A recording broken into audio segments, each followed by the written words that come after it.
వాసు అయితే దుర్గాకు ఫోన్ చేసి, నాన్నకి మళ్ళీ బ్రీతింగ్ ప్రాబ్లం వస్తుంది దుర్గా, నువ్వు రా అనేది అంటూ ఉంటాడు. సరే నువ్వు చూసుకో, నేను వస్తున్నా అని చెప్పి దుర్గా బయలుదేరుతూ ఉంటుంది. ఇక ఆ ఫోన్ నెంబర్ ఎవరిదని రక్షిత అయితే వాళ్ళ ఆయనకి ఫోన్ చేసి, ఈ ఫోన్ నెంబర్ ఎవరిదో ట్రేస్ చేసి చెప్పు అనేది అంటూ ఉంటుంది. అలా అయితే మనకి కొంచెం ఇన్ఫర్మేషన్ తెలియచ్చు అని అంటూ ఉంటుంది. సరే అని చెప్పి వాళ్ళ ఆయన అయితే ఆ ఫోన్లో నెంబర్ చూసి కనుక్కుంటూ ఉంటాడు. ఇక దుర్గ అయితే వాళ్ళ నాన్న దగ్గరికి వెళ్ళి చూస్తూ ఉంటుంది. ఏమైంది నాన్న అంటే, ఇప్పుడు ప్రశాంతంగా ఉందిలే అమ్మా అని చెప్పేసి అయితే అలా మాట్లాడుతూ ఉంటారు. అలా మళ్ళీ మాట్లాడుతుండగా బ్రీతింగ్ వస్తూ ఉంటుంది.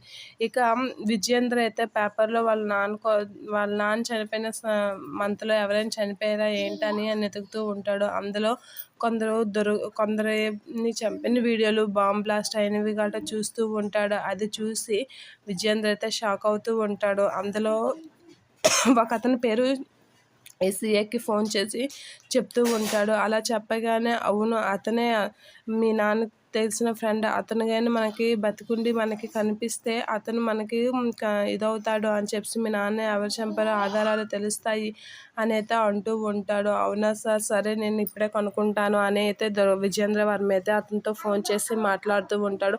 అతనికి సంబంధించిన రిలేటివ్స్ ఎవరున్నా మనకి కొంచెం ఇన్ఫర్మేషన్ అందుతుంది అని చెప్తూ ఉంటాడు. ఇక విజయేంద్ర తన గురించి ఆలోచిస్తూ ఉంటాడు. ఇక దుర్గ అయితే వాళ్ళ నాన్నగారిని హాస్పిటల్కి తీసుకొని వెళ్తూ ఉంటుంది. ఇక దుర్గ వాళ్ళ నాన్నగారిని హాస్పిటల్ తీసుకొని వాసు, దుర్గ అయితే వెళ్తూ ఉంటారు.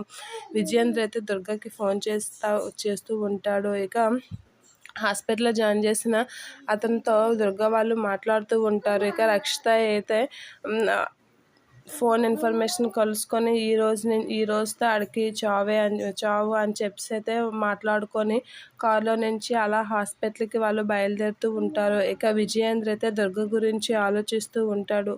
ఇక దుర్గ అతనికి సంబంధించిన భార్య పిల్లలేమోనని అయితే ఆలోచిస్తూ అడుగుతూ ఉంటాడు.